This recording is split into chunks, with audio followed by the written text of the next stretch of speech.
নমস্কার বন্ধুরা, এসকে একাডেমির পক্ষ থেকে আমি সোমনাথ স্যার। তোমরা জানো প্রত্যেক বছরই মাধ্যমিক ও উচ্চ মাধ্যমিক আমার এই এসকে একাডেমি থেকে আমার বিষয়ে সবাই র্যাঙ্ক করে, বাংলা, ইতিহাস, ভূগোল। আমি আর্টসের শিক্ষক সোমনাথ কুন্ডু। কিছুদিন ধরে কিছু ছেলে মেয়েদের প্রশ্ন ছিল যে দাদা, কয় হস্যি কি আর কয় দীর্ঘি কি, কোথায় কোথায় ব্যবহৃত হয়। তোমরা অনেকেই বুঝতে পারছিলেন, আজকে খুব সহজভাবে বুঝিয়ে দেব। আর ভিডিওটি যদি ভালো লেগে থাকে তোমরা লাইক, শেয়ার, কমেন্ট করতে ভুলবে না। দেখো, দুটো কয় হস্যির কি এর আগেই তুমি সর্বনাম রয়েছে। অনেকেই বলে থাকবে যে এই প্রথম কয় হস্যি কি, এটা অব্যয়ের ক্ষেত্রে ব্যবহৃত হয়। অব্যয় লিখলাম, আর এটি সর্বনামের ক্ষেত্রে ব্যবহৃত হয়। কিন্তু এই কথাটি যথার্থভাবে ঠিক নয়। আর ঠিক হলেও তোমাদের ঠিক ব্যাপারটা বোধগম্য হলো না।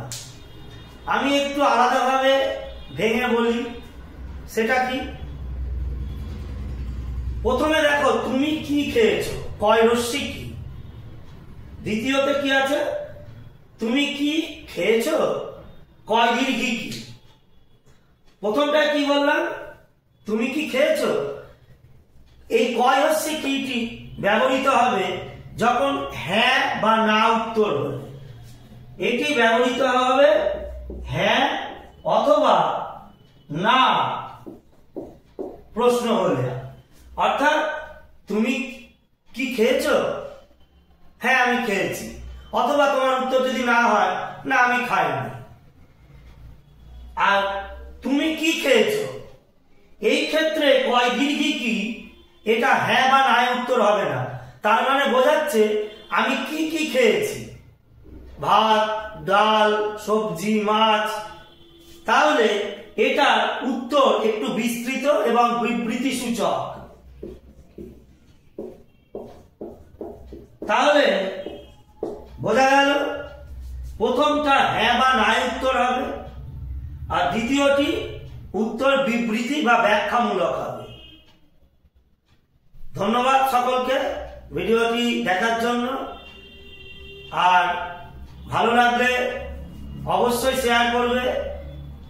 জানুয়ারি 2 তারিখ থেকে আমার 5 to 10 বিভিন্ন শ্রেণীর ক্লাস শুরু হচ্ছে। যারা যারা পড়তে ইচ্ছুক, আমার ভিডিও ডেসক্রিপশনে এবং কমেন্টে ফোন নাম্বার দেওয়া থাকবে। ধন্যবাদ।